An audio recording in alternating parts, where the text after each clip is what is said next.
First white chocolate வந்து 150 gram எடுத்துக்கலாம். இப்போ வந்து டேர் பண்ணிடுவாங்க.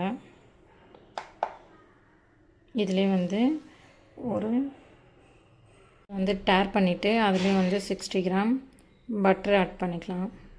இப்போ ரெண்டுத்தையும் சேர்த்து ஒன்றா மெல்ட் பண்ணி எடுத்துருவோம். வந்து மைதா எடுத்துக்கலாம். ஒரு பிஞ்ச் அளவு பேக்கிங் பவுடர் போட்டுக்கலாம். 1 பிஞ்ச் அளவு உப்பு போட்டுக்கிறேன். 150 கிராம் பவுடர் பண்ண சுகர் எடுத்துக்கிட்டேன்.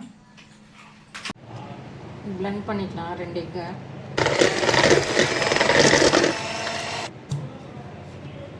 இதில் ஒரு ஸ்பூன் வெனிலா எக்ஸ்ட்ரா ஊற்றி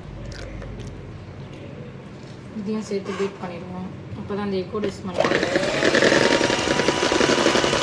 இது நல்லா பீட் பண்ணிட்டோம். இப்போ எடுத்து வச்சுருக்க பவுடர் சுகரை கொஞ்சம் கொஞ்சமாக ஆட் பண்ணிக்கலாம்.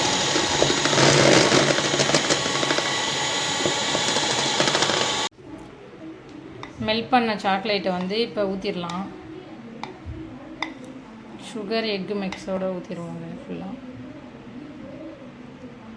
இப்போ ஊற்றிட்டு இதையும் சேர்த்து பிளெண்ட் பண்ணிடுவோம். கொஞ்சம் கொஞ்சமாக எடுத்து வச்சுருந்தோம். மைதா மாவு போட்டு சளிச்சிட்டு ஆட் பண்ணிடுவோம். கட் அண்ட் ஃபோல்டு மெத்தடில் மிக்ஸ் பண்ணிடுவோம்.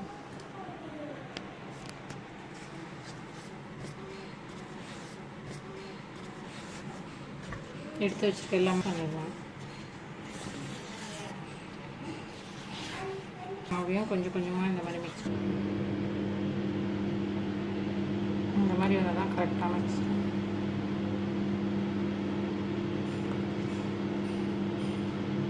வச்சு பபிள்ஸு ஹேர் பபிள்ஸ் இல்லாமல் ரிலீஸ் பண்ணிடுவோம். இந்த மாதிரி பண்ணால் ஹேர் பபிள்ஸ் எதுவும் இருக்காது.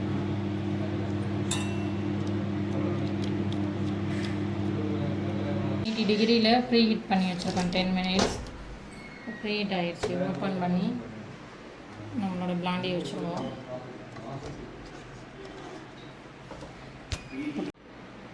இப்போ 25 மினிட்ஸ் வச்சுருவோம்.